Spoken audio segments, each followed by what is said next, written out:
이번에 한국 방문하면서 건강검진을 받았어요. 여러 가지 체크를 했는데 그중에 시력 검사가 있었습니다. 제가 시력을 검사했더니 1.5, 1.2 시력이 나왔어요. 물론 노안이 시작된 지가 한 5, 6년 되었기 때문에 이게 가까운 것이 이게 성경책 보려면 요새 조금 힘들긴 합니다만 아직 제 시력이 괜찮아요. 제가 사실은 학교 다닐 때는 2.0이었거든요. 제가 시력이 아직은 좋습니다. 여러분들 예배 때 딴짓 하시면 제가 다 보고 있어요. 자, 영어로는 시력을 비전이라는 말을 쓰기도 하죠. 그래서 월마트에 가면 안경 맞추는 데 이름이 비전 센터입니다. 미국에서는 우리는 1.5, 2.0 이렇게 합니다만 정상적인 시력을 20/20, 20/20 비전이라고 얘기하죠. 20피트의 거리에서 정상적으로 사물을 구분할 수 있는 시력이라는 그런 뜻이라고 그래요.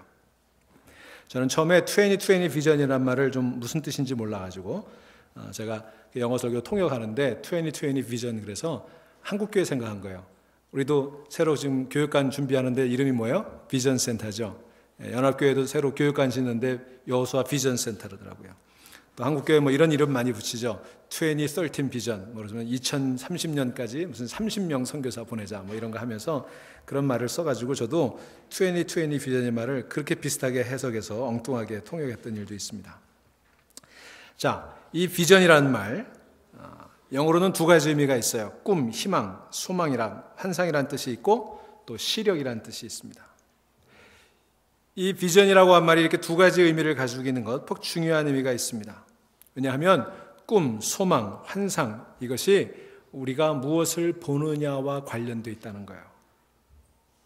여러분의 비전은 여러분이 어떻게 보느냐, 무엇을 보느냐에 달려 있다는 것입니다.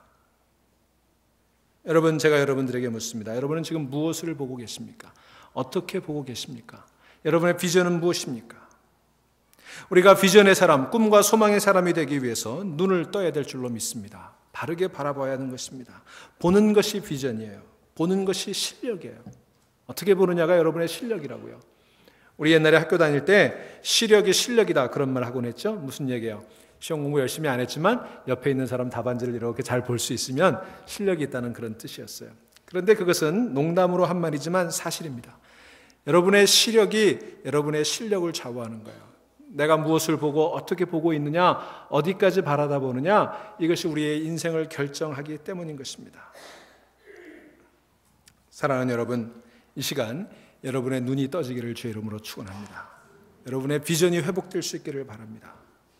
오늘 이 누가복음에 나오는 이 사건을 통해서 우리의 눈이 열리는 그런 체험이 있기를 소망합니다.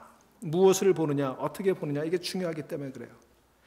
자, 오늘 본문의 배경을 잠시 생각을 해볼까요? 본문에는 맹인 한 사람이 나옵니다.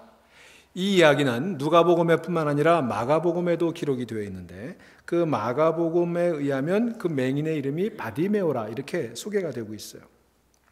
때는 예수님께서 공생의 마지막 주간을 예루살렘에서 보내시기 위해 예루살렘을 향해 가고 있던 그런 때였습니다. 그는 배반과 체포, 십자가의 처형이 예정되어 있는 예루살렘을 향해 나아가면서 마음이 아마 복잡하셨을 거예요. 여러 가지 복잡한 생각들이 예수님 마음속에 가득 채워져 있었을 거예요. 그런데 그렇게 예루살렘을 향해 가시는 예수님을 보기 위해 수많은 사람들이 예수님을 따르고 있었습니다. 이제 여러 마을들을 거쳐서 예루살렘에 도착하기 전에 마지막 성읍인 여리고에 도착했어요. 여리고에서 예루살렘까지가 하루 거리거든요. 아침에 출발하면 저녁 해지기 전에 도착할 수 있는 거리였어요. 그리고 큰 성읍이었기 때문에 예루살렘을 향해 가는 사람들은 거의 대부분 이 여리고에서 머물렀습니다. 자, 그 여리고 성문 입구에 도착했을 때 거기는 앞을 보지 못하는 사람들이 많이 있었습니다. 그건 아주 특별한 일은 아니었어요. 그 당시에는 중근동 지방, 이 팔레스타인 지방에 앞을 보지 못하는 맹인들이 많이 있었습니다. 아마 건조하고 그리고 먼지가 많이 나는 그런 때였고 위생시설이 좋지 않은 때였기 때문에 아마도 소경들이 많이 있었던 것 같아요. 지금이야 이 맹인들을 위한 여러 가지 시설, 기구, 제도들이 발달해 있습니다만 당시는 그렇지 못했죠. 맹인이 된다고 하는 건 곧 극심한 가난과 차별 속에 살아가는 걸 의미했습니다. 다른 사람들의 동정심에 의지해서 구걸하는 것이 거의 유일한 생존 수단이었습니다. 여러분, 앞을 보지 못한다는 건 그런 걸 의미해요. 우리도 마찬가지죠. 우리가 비전을 상실하면 우리가 앞을 보지 못하면 그렇게 비참한 삶을 살아갈 수밖에 없는 거예요. 자, 오늘 본문은 그런 배경 하에서 진행이 되고 있습니다. 예수께서 그 여리고 성문에 도착했을 때 수많은 사람들 가운데 맹인 한 사람이 예수님을 향해 소리쳤습니다.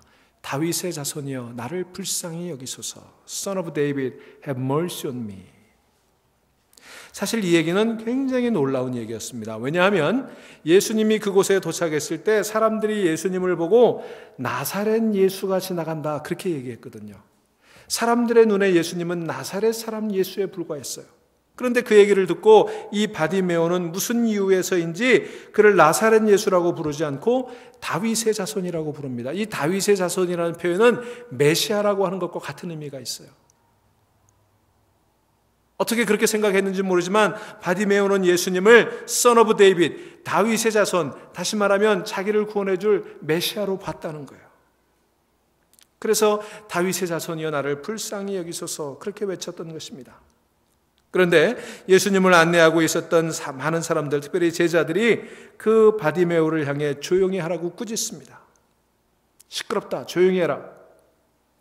그런데 맹인은 그런 제지에도 불구하고 더 크게 소리칩니다. 다윗의 자손이여 나를 불쌍히 여기소서. 이 얘기를 들은 예수님께서 가던 길을 멈추셨습니다. 그리고 그를 돌아다 보시고 저를 데려오라고 말씀하십니다. 그리고 그에게 묻습니다. 내가 네게 무엇하여 주기를 원하느냐? What do you want me to do for you? 여러분 아주 중요한 질문이에요. 예수님 물으시는 거예요. 너에게 무엇 해줬으면 좋겠느냐? 맹인이 대답합니다. 주여 내가 보기를 원하나이다. Lord, I want to see. 주님 내가 보기를 원하나이다. 그러자 예수님께서 그를 향해 말씀하십니다. 눈을 떠라. 너의 믿음이 너를 구원하였느니라. 놀랍게도 그의 시력이 즉시 회복되었습니다. 영어 성경에 보니까 instantly 그랬어요. 즉각적으로 눈을 뜨게 되었다는 거예요. 그가 하나님을 찬양하며 예수님을 따르기 시작했습니다. 그리고 거기 현장에 있다가 이 장면을 목격했던 많은 사람들도 하나님을 찬양했다고 하는 것입니다. 사랑하는 여러분, 이런 놀라운 일이 오늘 여러분들 가운데 일어나기를 소망합니다. 여러분들의 눈이 떠지는 기적이 일어나기를 바랍니다. 우리가 주님을 따르게 되기를 바랍니다. 하나님을 찬양하는 시간 되기를 바랍니다. 여러분 어느 날 헬렌 켈러를 잘 아시죠? 여러 가지 고난을 겪고 있었던 헬렌 켈러, 앞을 보지 못하는 사람이었습니다. 어느 날 사람들이 그에게 물었습니다. 아마 그의 처지를 딱하게 여겨서 이렇게 물었던 것 같아요. 세상에 앞을 보지 못하는 것보다 더 큰 불행이 있을까요? 그런데 헬렌 켈러가 이렇게 대답했어요. 물론 있습니다. 앞을 보지 못하는 것보다 더 큰 불행은 눈을 뜨고 있으면서도 보지 못하는 것입니다. 그랬다는 거예요. 여러분, 우리 주변에는, 아니 나 자신은 멀쩡하게 눈을 뜨고 있으면서도 앞을 보지 못하는 사람 아닌가요? 어디로 가야 하는지 알지 못하고 인생에 비전이 없는 사람 아닌가요? 영적으로 눈먼 사람들이 우리 주변에 너무 많이 있습니다. 바라기는 이 자리에 있는 여러분 모두의 시력이 회복되기를 바랍니다. 비전이 회복되기를 바랍니다. 눈 뜨임을 받는 이 시간 되기를 바랍니다. 믿음은 눈 뜨는 거예요. 여러분, 여러분의 미래는요, 여러분이 무엇을 바라보느냐, 어떻게 보느냐에 달려 있습니다. 어떻게 보느냐가 어떻게 사는가를 결정하는 거예요. 사람들은요, 보는 대로 이루어지게 돼 있어요. 보는 대로 이루어지게 돼 있어요. 관점이 인생을 결정하는 거예요. 비전이 인생을 결정하는 거예요. 어떻게 보느냐, 무엇을 보느냐, 이게 중요한 거예요. 만일 여러분이 지금 앞이 캄캄하면 한 발자국도 앞으로 나갈 수 없지 않습니까? 돌파구가 보이지 않는 사람들, 솟아날 구멍이 보이지 않는 사람들, 내일이 보이지 않는 사람들, 길이 보이지 않는 사람들, 이런 사람들에게 소망이 있을 리가 없습니다. 그러므로 지금 우리에게 무엇이 중요하냐? 그건 바로 보는 거예요. 맹인 거지 바디메오는 그걸 알았습니다. 내가 무엇하여 주기를 원하느냐? 물으셨을 때 대답합니다. 동전 한 잎이 아니었어요. 밥 한 그릇이 아니었습니다. 값싼 동정이 아니었어요. 그는 대답합니다. 주여 내가 보기를 원하나이다. 바로 그것이었습니다. 이것이 바로 불황의 한복판을 통과하고 있는 우리들에게 오늘 필요한 메시지 아니겠습니까? 시련의 한복판에 낙심하고 있는 우리들에게 필요한 메시지 아니겠습니까? 주여 내가 보기를 원하나이다. 여러분, 저는 오늘 이 예배가 아주 특별한 예배라고 생각을 합니다. 왜냐하면 여러분 한 사람 한 사람이 하나님께 특별한 존재이기 때문에 그래요. 여러분이 한 사람 한 사람 다 소중하기 때문에 하나님께서 여러분의 시력을, 여러분의 비전을 회복시키시려고 오늘 여러분의 눈을 뜨게 하시려고 이 자리에 여러분을 부르셨기 때문이에요. 여러분, 특별한 예배, 특별한 은혜가 함께 하기를 바랍니다. 오늘 이 맹인 거지 바디메오의 그 눈을 뜨게 한 이야기를 통해서 오늘 여러분들의 시력이 회복이 되고 여러분의 비전이 회복되는 일을 경험할 수 있게 되기를 바랍니다. 그러면 오늘 이 본문이 우리에게 주는 메시지가 뭘까요? 첫째로, 바디메오는 예수님께서 자신의 상황을 바꾸실 수 있다라고 믿었습니다. 이게 출발점이에요. 우리는 그것을 희망의 단계라고 얘기하죠. 희망을 갖는 것이 모든 변화의 출발점이에요. 여러분, 우리의 소망은 예수님께서 우리의 삶을, 우리의 환경을 바꾸실 수 있다고 믿는 거예요. 거기에 우리 소망이 있습니다. 여러분, 예수님은요, 여러분의 삶을 바꾸실 수 있습니다. 오늘 35절에 보세요. 예수님께서 여리고로 들어가실 때 여러 맹인들이 거기 구걸하고 있었는데 그 중에 이 바디메오가 그를 보고 외칩니다. 다윗의 자손이여 나를 불쌍히 여기소서. 여러분, 그의 외침은 소망의 외침이었습니다. 그는 예수를 다윗의 자손이라고 불렀습니다. 그에게 예수는 그냥 나사렛 사람 예수가 아니었어요. 그가 예수가 자기를 고칠 수 있다고 믿지 않았다면, 그런 희망을 가지고 있지 않았다면 어떻게 그렇게 소리칠 수가 있었겠습니까? 거기 바디메오 말고도 여러 명의 맹인 거지들이 있었음에 틀림이 없습니다. 그런데 그 중에 유독 이 바디메오만이 예수님을 향해 소리쳤던 것입니다. 사람들이 그를 쳐다보고 핀잔을 주고 면박을 주는 그런 상황임에도 불구하고 그는 희망을 보았기에 무작정 소리를 질렀던 거예요. 포기할 수 없었던 거예요. 그의 눈은 시력을 잃어버린 눈이었지만 그런 눈으로도 그는 소망을 보고 있었던 것입니다. 제대로 된 소망의 대상을 찾았던 것입니다. 여러분, 오늘날 수많은 사람들이 절망하는 이유가 무엇입니까? 그것은 소망을 발견하지 못했기 때문이에요. 또는 잘못된 대상에게 소망을 두었기 때문입니다. 자신의 상황을 결코 바꿀 수 없는 그런 대상을 소망의 대상으로 삼았기 때문이에요. 어떤 사람들은 직장이나 사업에 소망을 두었습니다. 그래서 열심히 일하고 열심히 비즈니스를 했지만 그러나 직장을 잃어버리고 사업이 망하게 되니까 인생의 소망도 같이 망해버렸어요. 어떤 사람들은 뱅크 어카운트나 스탁마켓이나 리타이어먼트 펀드 같은 것에 소망을 두었습니다. 그러다가 재정위기가 닥쳐와서 그게 쪽박 나니까 소망도 함께 쪽박이 나버리고 말았어요. 어떤 사람들은 멋진 주택에 소망을 두었습니다. 그러다가 집이 포클로저가 되고 집을 잃어버리니까 소망도 함께 잃어버리고 말았습니다. 어떤 사람들은요, 오늘 강영석 지사님 기도하신 대로 자식에게 소망을 두었어요. 내가 이루지 못한 건 우리 자식들은 이루어 줄 거야. 소망을 두었습니다. 그런데 그 자식이 커가면서 기대를 저버리게 되니까 소망도 함께, 그 자녀와 함께 떠나버리고 말았어요. 어떤 이들은 정부와 정치에 소망을 두었지만 결국 실망과 낙심만 얻게 되지 않았습니까? 지난 12월에 한국에 대통령 선거가 있었어요. 어떤 사람들은 그 대통령 선거의 결과에 소망을 두었던 사람들이 많이 있어요. 그런데 자기가 예측한 대로 되지 않은 것 때문에 소망을 잃어버렸어요. 어떤 사람들은 자기가 예측한 대로 되었지만 그 결과가 기대한 만큼 미치지 못하니까 또 소망을 잃어버리고 말았어요. 여러분, 여러분들이 다 아시니까 제가 얘기하지만 저는 지난 대통령 선거에서 이번 뽑힌 대통령을 뽑지 않았어요. 하지만 저는 낙심하지 않았습니다. 왜? 그 사람이 내 소망의 대상은 아니었기 때문이에요. 여러분 기억하세요. 정치가 중요하지만 그러나 정치가 우리의 소망일 수는 없는 것입니다. 어떤 이들은 친구에게 소망을 두었어요. 하지만 그 믿었던 친구가 배신을 하고 나니까 친구와 함께 소망도 잃어버리고 말았습니다. 여러분 기억하십시오. 세상의 그 어떤 것도 우리의 소망의 대상이 될 수는 없습니다. 그 어떤 것도. 여러분, 우리의 소망은 오직 예수님 밖에는 없음을 기억하시기 바랍니다. 예수님만이 우리의 소망이에요. 그래서 베드로전서 1장 21절은 말합니다. 너희는 그를 죽은 자 가운데서 살리시고 영광을 주신 하나님을 그리스도로 말미암아 믿는 자니 너희 믿음과 소망이 하나님께 있게 하셨느니라 그랬어요. 여러분의 믿음과 소망이 하나님께 있는 거예요. 예수님만이 소망이에요. 그래서 우리가 이번에 IT로 미션 트립을 가면서 그 주제가 예수 우리의 소망이에요. 지진으로 모든 것을 잃어버린 사람들, 세계에서 가장 가난한 나라 중에 하나인 그 열악한 환경 속에 살아가는 IT 사람들에게 소망은 국제 원조 단체가 가져다주는 그런 값싼 원조품이 아니에요. 선교팀들이 와서 지어주는 건물이 아니에요. 그들의 소망은 예수님인 것입니다. 우리는 그 소망을 전하러 가는 거예요. 그 소망을 함께 나누러 가는 거예요. 그래서 이번 주제가 예수 우리의 소망인 것입니다. 사랑하는 여러분, 예수님만이 여러분의 소망임을 믿으시기를 바랍니다. 그 예수님께 소망을 두심으로 여러분의 비전, 여러분의 시력이 다시 회복될 수 있게 되기를 바랍니다. 예수님께서는 내 상황을 변화시키고 우리의 삶을 변화시키고 나를 변화시킬 수 있는 분이십니다. 그걸 믿음으로 여러분 시력을 회복하고 비전을 회복할 수 있게 되기를 주의 이름으로 축원합니다. 두 번째로 바디메오는 사람들의 온갖 부정적인 소리에 귀를 기울이지 않았어요. 여러분이 여러분의 비전을 다시 회복하는 방법, 여러분의 시력을 회복하는 방법은요, 주변에서 들려오는 부정적인 소리에 귀 기울이지 않는 거예요. 바디메오가 예수님 앞에 나오는 데는 많은 부정적인 소리들이 있었어요. 그를 비난하고 그를 꾸짖고 그를 빈정거리는 소리들이 있었습니다.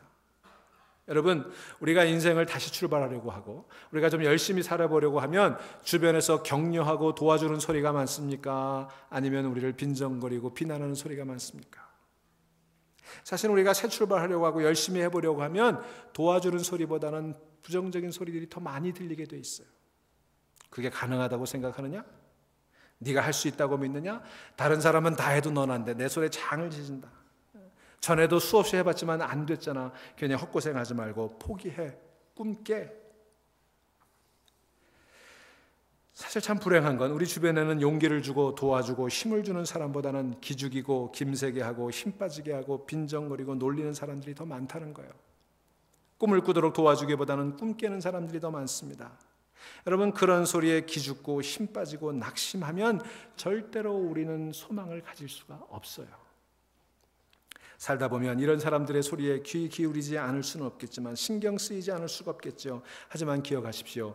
내 인생을 책임져 주는 사람들은 저들이 아니라는 거예요.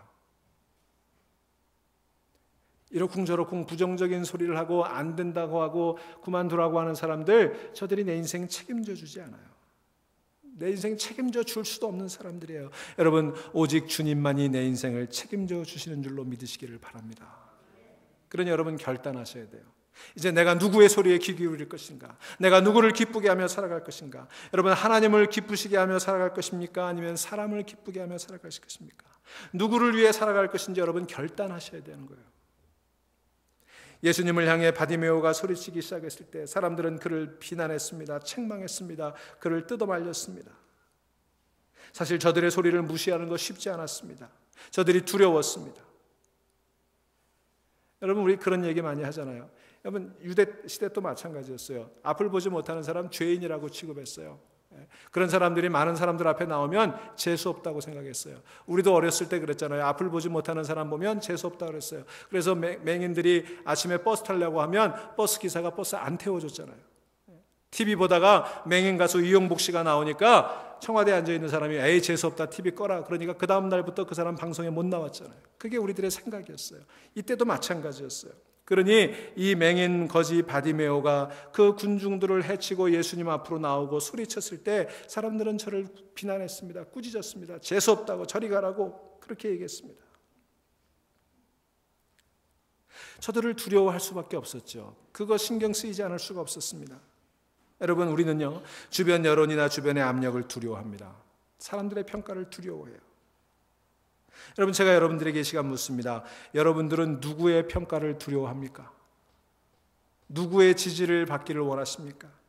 누구에게 비난받을 거가 가장 걱정되세요? 누가 나를 조롱할까 봐 걱정되세요? 여러분이 두려워하고 걱정하고 신경 쓰는 그 대상이 여러분들의 하나님이 되는 거예요. 내가 누구를 두려워하는가? 내가 누구를 신경 쓰는가? 이게 여러분의 신이에요. 그게 우상이 되는 거예요. 여러분이 하나님의 평가, 하나님의 지지, 하나님의 심판을 두려워한다면 그분이 여러분의 신이 될 것이고, 여러분이 친구나 가족이나 여론이나 세상의 평가와 조롱, 지지, 비난을 두려워한다면 그것들이 여러분의 하나님이 될 거예요. 여러분, 누구를 하나님으로 섬기며 살아가실 거예요? 지금 여러분들의 하나님은 누구세요? 잠언 29장 25절은 말합니다. 사람을 두려워하면 올무에 걸리게 되거니와 여호와를 의지하는 자는 안전하리라. 여러분의 올무는 지금 무엇입니까? 여러분은 어떤 올무에 걸려 있으세요? 역사상 성공적인 삶을 살고 개척자적인 삶을 살았던 사람치고 주변의 인정과 지지 속에 성공한 사람은 거의 없었습니다. 다 그 길을 가려고 할 때 말렸어요. 안 된다고 그랬어요. 불가능하다고 그랬어요. 소용이 없다고 그랬어요. 만약 그들이 저들의 부정적인 평가와 저들의 생각에 귀 기울이고 포기했다면 역사가 발전할 수 있었을까요? 그러나 그들은 온갖 부정적인 비난과 조롱 속에서도 온전히 꿈을 쫓는 사람들이었습니다. 하나님을 쫓는 사람들이었습니다. 온전히 목표를 따라 살아간 사람들이었습니다. 여러분, 제가 여기서 한 가지만 말씀을 드리죠. 사실은요, 세상 사람들은 나에 대해서 이러쿵저러쿵 얘기하는 것 같지만 사실은 저들은 우리에게 별로 관심이 없어요. 신경 쓰지 않아요. 지금 뭐 이러쿵저러쿵 얘기하는 것 같지만 그냥 하는 얘기예요. 금방 잊어버려요. 자기 살기 바빠요. 나한테 그렇게 신경 쓰지 않는다고요. 그러니 여러분, 그런 말에 귀 기울이지 마세요. 그런 말에 기죽지 마세요. 여러분, 남들이 나를 어떻게 생각할까? 여러분, 신경 쓰지 마세요. 누가 뭐라고 하는 것 같아도 금방 잊어버리는 거예요. 여러분, 하나님이 나를 어떻게 보시는가? 그 일에만 신경 쓰시는 여러분 되시기를 바랍니다. 바디메오는 그랬습니다. 누가 뭐라고 하든 누가 비난하고 조롱하든 그는 믿음의 주여 온전케 하시는 이인 예수님만을 바라보며 그분 앞에 나아갔음을 기억하시기를 바랍니다. 그래서 그가 눈을 뜬 거예요. 오늘 여러분들도 믿음의 주여 온전케 하시는 예수님만을 바라보는 여러분 될 수 있기를 주의 이름으로 축원합니다. 세 번째로 바디메오는요, 예수님이 부르시는 소리를 들었습니다. 오늘 본문에 보면 그가 예수님을 향해 소리치자 예수님께서 그 소리를 들으시고 그를 부르셨어요. 그리고 그에게 물으셨습니다. 무엇을 하여 주기를 원하느냐? 여러분 기억하십시오. 우리가 주님을 향해 소리치면 주님은 우리를 부르십니다. 그 부르심을 들어야 되는 거예요. 그런데 불행히도 많은 사람들이 주님을 향해 부르짖기는 하는데 정작 주님이 부르실 때 그 음성을 듣지 못하는 경우가 많이 있습니다. 얼마나 불행한 거예요. 얼마나 안타깝습니까? 주여 주여 소리쳐 부르짖기는 하는데 주님의 음성에는 정작 귀 기울이지 않아요. 한 가지 흥미로운 사실은 똑같은 이야기를 보도하고 있는 마가복음 10장에 의하면 예수님께서 바디메오를 부르신다는 소리를 듣고 바디메오는 겉옷을 내어버리고 뛰어 일어나 예수께 나왔다, 그렇게 기록되어 있습니다. 그는 지체하지 않았습니다. 그는 머뭇거리지 않았습니다. 그는 어슬렁거리지 않았습니다. 그 음성을 듣고 기뻐하며 겉옷을 던져버리고 뛰어 달려갔어요. 여러분이 주님을 부르고 주님께서 여러분을 부르고 계십니다. 그 음성 듣고 지체하지 마세요.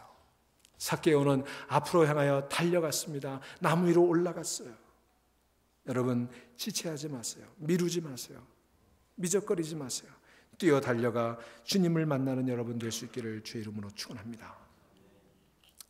네 번째로 바디메오는 자신이 원하는 것이 무엇인지를 정확하게 하나님께 아뢰었습니다. 오늘 본문 41절을 보세요. 예수께서 그에게 물으십니다. 내게 무엇하여 주기를 원하느냐? What do you want me to do for you? 그때 바디메오가 대답하죠. 주여 보기를 원하나이다. Lord, I want to see. 여러분, 저는 이 짤막한 대화가 얼마나 감동적이고 아름다운지 모르겠어요. 아주 간결하지만 굉장히 파워풀한 대화예요. 복잡하지 않습니다. 애매하지 않습니다. 이것저것 주섬주섬 얘기하지 않았어요. 무엇하여 주기를 원하느냐 물으실 때 한마디로 대답했습니다. 주여 보게 해주십시오. 주여 보게 해주십시오. 그는 구구절절 설명하지 않았습니다. 자기가 왜 맹인이 되었는지 설명하지 않았습니다. 그동안 맹인으로 얼마나 힘겹게 살아왔는지, 자기의 처제가 얼마나 딱한지도 설명하지 않았습니다. 그저 그는 한마디 외쳤을 뿐이에요. 주여 보기를 원하나이다. 여러분, 예수님이 여러분에게 물으실 때 간결하게 대답하세요. 한마디로 대답하세요. 그 준비가 되어 있어야 되는 거예요. 그러니까 예수님도 아주 쉽고 간단하게 말씀하셨어요. 그래, 눈을 떠라. 너의 믿음이 너를 구원하였다. That was it. 그게 다예요. 자세구레한 설명이 없어요. 주여 보기를 원하나이다. 그래, 눈을 떠라. 사랑하는 여러분, 오늘 여러분들에게 주님이 물으실 것입니다. 내게 무엇하여 주기를 원하느냐? 여러분 대답할 준비가 돼 있으세요? 뭐라고 대답하실 것입니까? 막상 주님을 만나서 주님이 이렇게 물으시면 글쎄요, 뭘까요? 아무거나 뭐 이렇게 주저주저 하실 거예요? 여러분, 예수님께서 왜 바디메오에게 이 질문을 하셨을까요? 그에게 필요한 게 뭔지 몰라서 물으셨을까요? 아니죠. 주님은 아셨죠. 주님은 우리의 모든 걸 알고 계시지 않습니까? 주님 몰라서 물으시는 거 아니에요. 근데 중요한 건 주님이 알고 있는 게 중요한 게 아니에요. 내가 알고 있느냐 하는 거예요. 내가 정말 주님에게 무엇을 요구해야 되는지를 제대로 알고 있느냐예요. 내 입으로 고백할 수 있어야 되는 거예요. 주님 그걸 확인해 보고 싶으셨던 거예요. 주님은 바디메오의 인생의 목표가 무엇인지, 그의 삶의 가장 중요한 우선순위가 무엇인지 그의 입으로 고백하기를 원하셨습니다. 그걸 듣고 싶으셨어요. 여러분, 여러분들에게도 주님 물으실 거예요. 여러분 준비하셔야 돼요. 제대로 대답하실 수 있어야 돼요. 저도요, 교인들이 가끔 목사님 맛있는 거 사드릴게요. 뭘 드시고 싶으세요? 이렇게 물으면 막상 대답하려고 하면 막연할 때가 있어요. 아무거나요. 아무거나. 저희 딸이 지난 크리스마스 때 아빠 선물 뭐 사드릴까요? 막상 생각해 보니까 갖고 싶은 건 많은데, 받아야 되겠다고 생각한 건 많은데 뭐라고 얘기해야 될지 모르겠더라고요. 그냥 아무거나. 그랬더니 아무거나 주더라고요. 여러분, 정말 중요한 것을 구할 줄 알아야 돼요. 여러분, 우리 인생에 필요한 것들이 많지만 정말 내게 필요한 것이 무엇인지를 모르고 있는 사람들이 많아요. 정말 주님이 불쑥 나타나서 물어보실 때 여러분 대답할 자신이 있으세요? 여러분 또 기억해야 될 것은 주님은 정말 우리에게 중요한 것을 주신 분이라는 거예요. 주시되 어떻게 주세요? 아낌없이 주십니다. 넉넉하게 주십니다. 꾸짖지 않고 주시는 거예요. 그러니 눈치 보지 마세요. 머뭇거리지 마세요. 이거 얘기하면 주실까? 아니, 여러분이 정말 중요한 것을 구할 때 예수님 주신다고요. 성경은 얘기합니다. 아낌없이 넉넉하게 후하게 꾸짖지 않고 주신다고 그랬잖아요. 로마서 8장 32절은 말합니다. 하나님께서 우리에게 아들 독생자도 안기지 않고 주셨는데 다른 모든 것을 그와 함께 주시지 않겠느냐. 여러분, 독생자도 주셨어요. 예수님 십자가에 내어 주셨어요. 다른 무엇을 아끼시겠습니까? 그러니 여러분이 원하는 것, 여러분에게 정작 필요한 것, 여러분의 인생의 가장 소중한 것을 하나님께 아뢰 준비하는 여러분 되시기를 주의 이름으로 축원합니다. 다섯 번째로 오늘 우리가 본문 속에서 기억해야 되는 것, 그것은 바디메오의 믿음이 저를 구원했다는 것입니다. 예수님께서 말씀하셨죠? 눈을 떠라, 내 믿음이 너를 구원하였다 그랬어요. 여러분, 성경에 보면 믿음과 구원이 항상 함께 가는 것을 볼 수 있습니다. 믿음이 그의 눈을 뜨게 했고, 믿음이 그의 비전을 회복시켜 주었고, 믿음이 저를 구원해 주었던 것입니다. 그는 주변 사람들의 말을 믿지 않았습니다. 그는 운명이나 팔자도 믿지 않았습니다. 그는 예수님을 믿었습니다. 예수님을 만나는 순간 예수님이 그의 믿음의 대상이 되었던 것입니다. 그분이 자신의 시력을 회복시켜주고 자신의 비전을 회복시켜주리라고 믿었습니다. 자신의 인생을 바꿔주리라고 믿었습니다. 자기의 운명과 팔자를 바꿔주리라고 믿었습니다. 그래서 그분에게 고백한 거예요. 주여, 보기를 원하나이다. 예수님 말씀하시죠. 너의 믿음이 너를 구원하였음이니라. 지금 우리에게 필요한 것이 바로 그 믿음입니다. 이 경제 위기에서 필요한 것이 바로 이 믿음일시다. 우리 가정의 위기에서 필요한 것이 이 믿음입니다. 건강의 위기에서 필요한 것이 이 믿음입니다. 우리 비즈니스가 위기에 처해 있을 때 필요한 것이 이 믿음입니다. 우리의 신앙이 위기에 처해 있을 때 필요한 것이 바로 이 믿음인 것입니다. 바디메오는 알았습니다. 그분이 해답이라는 것을. 그래서 그분에게 믿음을 가졌습니다. 사랑하는 여러분, 여러분은 지금 무엇을 믿고 계십니까? 여러분의 믿음은 어디에 있습니까? 참 주님을 믿음으로, 그 믿음으로 말미암아 구원받는 여러분 될 수 있기를 주의 이름으로 축원합니다. 마지막으로 오늘 본문의 결론은 이것입니다. 예수님으로부터 시력을 회복한, 비전을 회복한 바디메오, 그는 즉시 곧바로 예수님을 따라 나섰습니다. 마가복음 10장에 보면 아주 흥미로운 설명이 붙어 있는데요. 10장 52절에 저가 보게 되어 예수를 길에서 쫓으니라, 그렇게 얘기하고 있어요. 여러분 잘 들어보세요. 예수님이 여리고 성에 들어오실 때 바디메오가 어디 있었는 줄 아세요? 성경에 보면 그는 길가에 앉아서 구걸하고 있었다, 이렇게 되어 있어요. Sitting by the roadside begging, 이렇게 되어 있습니다. 그의 자리가 어디였어요? 길가였습니다. 그런데 그가 길가에 앉아서 구걸하고 있다가 예수님을 만나고 예수님께 구하고 예수님의 은혜를 받고 시력이 회복된 지금 그는 길 위에서 예수님을 쫓았다, 이렇게 되어 있어요. On the road. 여러분 잘 들으세요.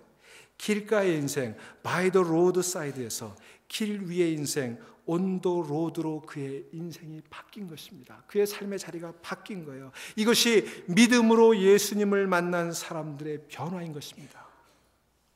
제가 오늘 여러분들에게 중요한 질문을 던지겠습니다. 여러분은 지금 길가의 인생이십니까? 길 위의 인생이십니까? 여러분은 지금까지 어디에 앉아 계셨습니까?